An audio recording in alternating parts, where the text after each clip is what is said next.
My name is Sarah Johnson. I'm 35 years old and live in a small house in the suburbs of Boston with my husband David, our 5-year-old son Ethan, and our beloved cat Whiskers. As I brewed my usual morning coffee in the sunlit kitchen, I thought about the busy day ahead. "Ethan, breakfast is ready." I called upstairs, and soon I heard little footsteps racing down. "Good morning, Mom. Has Dad already left?" Ethan hugged me with a big smile, but his voice sounded a bit sad. "Yes, he left early this morning for a business trip. But he'll be back by the weekend," I answered, gently stroking his blonde hair. David's work-related absences have become routine for our family. As we ate breakfast, I mentally organized my day's schedule. My managerial job at a marketing firm always means tight schedules and constant pressure. But seeing Ethan's smile gives me the strength to keep going. "Mom, can we go to the park this afternoon?" Ethan asked with a mouthful of pancakes. "I'm sorry, honey. Mom has to work late today. But let's go this weekend when Dad gets back, okay?" Ethan looked a little disappointed but quickly replied, "Okay, I understand. I'm looking forward to going with Dad." His understanding attitude always warms my heart. After dropping Ethan off at kindergarten, I thought about David on my drive to the office. His frequent business trips are a big challenge for our family. But it's also true that we're able to live comfortably thanks to his hard work. At the office, it was the usual marathon of meetings. The day flew by with planning new ad campaigns and client consultations. While eating lunch at my desk, Ethan's smiling face popped into my mind, giving me a moment of peace. Around 3 p.m., I was suddenly struck by severe abdominal pain. My colleague Jennifer rushed over, looking worried as I grimaced in pain. "Sarah, are you all right? You look pale." "My stomach, it hurts." I could barely speak. At Jennifer's urging, I decided to go to the hospital. After an examination, I was diagnosed with acute appendicitis and told I needed immediate hospitalization and surgery. But who will take care of Ethan? I asked the doctor in distress. "Can you contact a family member to look after your child?" the doctor gently suggested. David was on his business trip. My parents live far away and couldn't come immediately. After some hesitation, I decided to call my mother-in-law, Martha. We've had a somewhat awkward relationship, but I had no choice but to rely on her now. "Martha? It's Sarah. I have an urgent request." I explained the situation and asked her to take care of Ethan. Martha hesitated for a moment before answering, "All right. I'll take care of Ethan." As I lay on the operating table, I couldn't stop worrying about Ethan. But I knew I had to prioritize my health now. "Ethan, I'm sorry. Mommy will get better and come home soon," I whispered in my heart as the anesthesia slowly took effect. After the surgery, I woke up in a hospital bed. The soft sunlight streaming into the room told me it was morning. The surgery was successful, but I still felt pain all over my body. A nurse came in and gently spoke to me. "Mrs. Johnson, you're awake. How are you feeling?" "Thank you, it hurts a bit, but I'm okay," I answered weakly. After the nurse left, I immediately reached for my smartphone. I was so worried about Ethan. Martha had only sent a brief "he's fine" message last night, which didn't tell me much about the situation. I opened the pet camera app one had installed a few months ago. It was originally meant to keep an eye on Whiskers, but now it would help me check on Ethan. The screen showed our living room. At first, everything seemed normal, but after a while, Martha entered the room. She seemed to be looking for something, walking around the room. Then, she found Whiskers' food bag on the kitchen counter and picked it up. No way. I felt a sense of unease as I stared at the screen. Martha took the food bag and went to another room. She was out of the camera's view for a while, but soon returned with Ethan. "Come on, Ethan. It's breakfast time," I heard Martha's voice. "But Grandma, this is Whiskers' food," Ethan said, looking confused. "Don't say that. This is your breakfast for today. Now, eat up." Martha placed a bowl in front of Ethan and started pouring the cat food into it. Ethan tried to get up from his chair with a frightened expression, but Martha firmly held his shoulder down. "Grandma, stop. I don't want to eat this," Ethan cried out. I was shocked by this scene. I couldn't understand what was driving Martha to such behavior. I couldn't help but shout out loud, "Martha! Stop this right now!" Martha looked surprised and glanced around the room. She didn't know about the pet camera. "Sarah, where are you?" Martha asked, confused. "It's the pet camera, Martha. I can see everything you're doing. How dare you try to make Ethan eat cat food? Have you lost your mind?" Martha was stunned for a moment, but her expression quickly turned to anger. "Oh, I see. You've been spying on me. I can't believe this. It's not spying. I was just checking on Ethan's safety. More importantly, why are you doing this?" Instead of answering, Martha suddenly grabbed Ethan's arm and tried to drag him out of the room.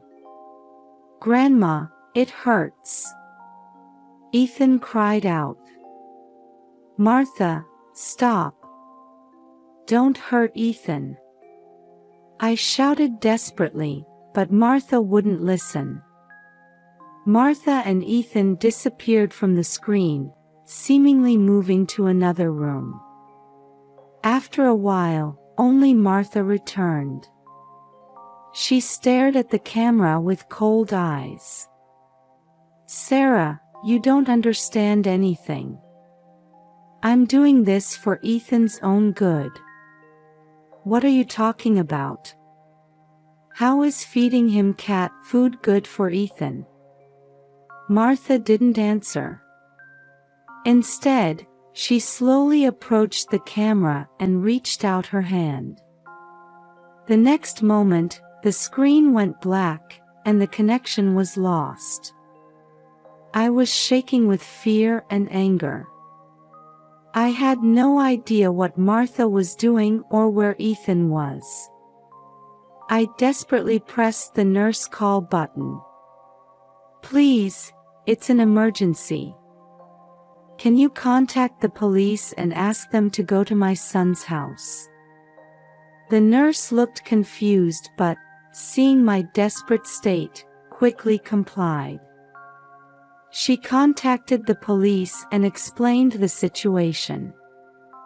Meanwhile, I tried calling David multiple times, but couldn't reach him. He was probably in a meeting. I left a voicemail asking him to call me back urgently. Time passed slowly. As I waited for news from the police, my mind was filled with anxiety and fear. Was Ethan safe? What was Martha thinking? And above all, I felt guilty for causing this situation. Finally, I got a call from the police. They had arrived at the house and spoken with Martha. Ethan was safe and currently in his room. However, Martha was being uncooperative with the police, insisting that there was no problem. I felt a little relieved, but I still couldn't completely relax. I didn't understand the reason for Martha's abnormal behavior. And I felt a sense of urgency to resolve this situation as quickly as possible. 3 days later, the doctor gave me permission to be discharged. Normally, a week-long hospital stay would be necessary after such surgery, but they allowed early discharge at my insistence. My body hadn't fully recovered yet, but I was so worried about Ethan that I wanted to get home as soon as possible. "Mrs. Johnson, please don't overexert yourself," the nurse said with concern. "Thank you. I'll be fine," I smiled in response, but inside I was filled with anxiety. On the taxi ride home, I tried calling David several times, but still couldn't reach him. The police had reported daily that Ethan was safe, but I still couldn't feel at ease. When I arrived home, I saw Martha standing in front of the entrance. Her expression was hard, and she didn't smile when she saw me. "Welcome home, Sarah," Martha's voice sounded cold. "I'm back, Martha. Where's Ethan?" "He's playing in his room." I quickly entered the house and headed to Ethan's room. When I opened the door, I saw Ethan sitting on the floor playing with Legos. "Ethan! Mom!" Ethan jumped up and clung to me. I hugged him tightly, checking for any signs of harm. Fortunately, there were no visible injuries. "Are you okay? Did Grandma do anything to you?" I asked in a low voice. Ethan hesitated for a moment before answering. "Grandma was scary. She told me to eat cat food and locked me in my room." Anger welled up in my chest. I needed an explanation from Martha. "Ethan, Mommy's going to talk to Grandma. Stay here, okay?" When I returned to the living room, Martha was sitting on the sofa. I stood in front of her and asked with a serious expression, "Martha, can you explain yourself? Why did you do such terrible things to Ethan?" Martha averted her eyes for a moment but then looked straight back at me. "Sarah, you wouldn't understand. I did it for Ethan's own good. How is feeding him cat food good for Ethan? That child is too spoiled. He needs to learn that life isn't always easy. I was just trying to teach him that." I was shocked by Martha's words. Her thinking was beyond common sense. "Besides," Martha continued, "the way you and David are raising him, Ethan will turn out badly." I thought I had to correct that. "That's..." At that moment, we heard the front door open. Turning around, we saw David standing there. "Sarah, why are you home? What about the hospital?" David asked, surprised. "David, where have you been?" I've been trying to reach you so many times. David looked confused and started to say, I was busy with work. But he seemed to notice the tense atmosphere between us. Did something happen? I explained the situation to David. Martha's behavior, her treatment of Ethan, and how I even had to call the police. I could see David's expression changing gradually.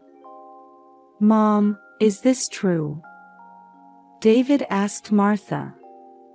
Yes, it's true. But it was all for Ethan's sake, Martha answered in a strong tone. I was watching David's reaction, but I felt something was off. Instead of surprise or anger, he seemed guilty. David, did you know about this? I asked fearfully. After a long silence, David slowly nodded. Sarah, I'm sorry. The truth is, I've been aware of Mom's behavior for a while now. Why didn't you stop her? My voice was trembling. Mom was dissatisfied with our parenting, and sometimes I agreed with her. David stumbled over his words. I stared at David in disbelief. To think that my husband had been silently allowing his mother's abnormal behavior. I felt betrayed. David, you're just as guilty. You put Ethan in danger. No, Sarah. But I wasn't willing to listen anymore. The problems in this family were deeper than I had imagined. Martha's distorted thinking, David's indecisiveness, and my own lack of awareness. All of these factors had combined to create this situation. I noticed Ethan peeking from the corner of the room. His eyes were filled with anxiety and fear. I took a deep breath, trying to regain my composure. Everyone, let's calm down and talk. For Ethan's sake, we adults need to find a solution. With those words, a long and difficult family meeting began.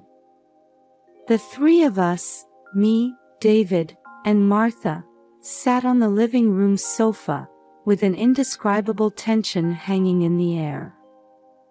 Let's start by hearing from Martha, I quietly began. Why did you treat Ethan that way? Please tell us the real reason. Martha took a deep sigh and spoke with a distant look in her eyes. I once had 3 children of my own. David and I exchanged surprised looks. We had been told that David had no siblings. All 3 of them left home because of my overly strict discipline. David was the only one who stayed with me. Tears glistened in Martha's eyes. It was a vulnerable expression I had never seen before. I failed in raising my children. That's why I wanted Ethan to grow up strong and tough. But that doesn't justify trying to feed him cat food or locking him up, I said quietly but firmly. I know, but he seemed so spoiled to me. Martha's voice trembled. David spoke up. Mom, if you had concerns about our parenting, you should have communicated them differently. I don't want to hear that from you, David. Martha's voice suddenly turned cold. You knew and said nothing. I turned to David. Is that true? Why did you keep quiet? David covered his face with his hands, and after a moment of silence, he slowly began to speak. I sensed something was off about Mom's behavior. But I didn't want to hurt her. And Sarah, I didn't want to ruin our relationship either. But it was okay for Ethan to get hurt. My voice shook with anger. No. That's not. David tried desperately to explain, but the words wouldn't come. At this moment, I understood my husband's complex position. Love for his mother and responsibility towards his wife and child. He had been struggling between these two. However, while I could understand, I couldn't forgive. David, your indecisiveness made this situation worse. Martha interjected. Sarah, don't blame David. It's all my responsibility. A look of determination appeared in her eyes. My way of showing love was wrong. I tried to make Ethan strong, but I ended up hurting him instead. I'm truly sorry. With Martha's words, I felt the ice in my heart begin to melt a little. However, many problems still remained. After Martha's confession, a temporary silence fell over the room. Each of us was trying to sort out our thoughts. I broke the silence. Martha, I understand your past now. But that's no excuse for abusing Ethan. Abuse? That's... Martha tried to retort, but I cut her off. Trying to feed him cat food and locking him up is clearly abuse. Whatever your intentions, you ended up hurting Ethan. David intervened. Sarah, please be a little more gentle. Gentle? David, you should have taken a firmer stance. My voice trembled with anger. The room's atmosphere became tense again. I was thinking about Ethan too, Martha argued. Modern parenting is too soft. He'll struggle when he enters society. That's for us to decide. You have no right to interfere. No right? I'm his grandmother. It's natural for me to worry about my grandson's future. The argument escalated, with our voices gradually getting louder. Both of you, calm down, David tried desperately to mediate, but our quarrel didn't stop. Sarah, you're spoiling Ethan too much. Martha, your discipline is outdated and harmful. As the emotional confrontation continued, suddenly a small voice was heard. Stop it. We turned around to see Ethan standing at the room's entrance.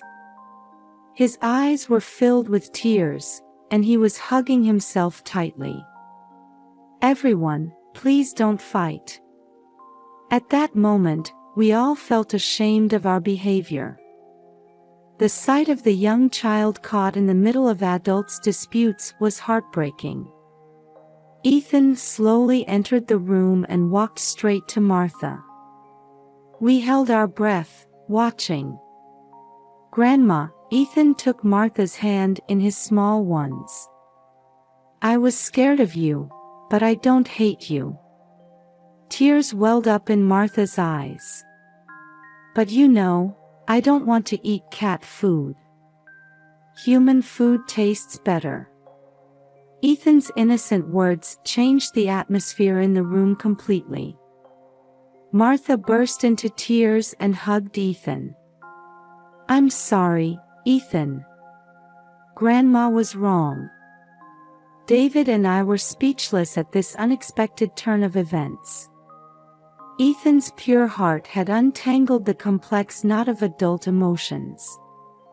David took my hand. Sarah, I need to apologize too. I should have spoken up earlier and more clearly. I exhaled deeply. While anger and distrust still lingered, perhaps it was time to take the first step towards reconciliation. "Let's start over," I suggested. "For Ethan's sake, we adults need to work together." Martha and David nodded. Ethan looked around at the three of us, a small smile forming on his face. At that moment, we took a new start as a family. There are still many problems to solve, but I believe Ethan's pure love will guide us in the right direction. The road ahead won't be easy, but we are determined to move forward, one step at a time, keeping today's events close to our hearts. 3 months have passed since then. Our family now attends weekly family counseling sessions with Dr. Anderson. At first, everyone was tense and struggled to open up, but gradually we began to share our true feelings. "Martha, I understand how your past experiences have influenced your current behavior," Dr. Anderson spoke in a gentle voice. "However, that doesn't justify hurting your grandson." Martha nodded, her eyes tearing up as she replied, "I know. My actions were wrong. I'm truly sorry for hurting Ethan." Hearing her words, I felt the ice in my heart melting bit by bit. David has changed too. I should have intervened earlier. I deeply regret not being able to protect my wife and son. As we continued with counseling, we began to understand each other's feelings and build new relationships. Martha is working hard to change her behavior and repair her relationship with Ethan. One afternoon, we were having a picnic in the park. As we watched Ethan happily playing on the playground equipment, Martha approached me. "Sarah, you and David are wonderful parents," she said with a soft smile. "Ethan looks so happy and is growing up so healthily." "Thank you, Martha," I replied with genuine gratitude. Just then, Ethan came running over.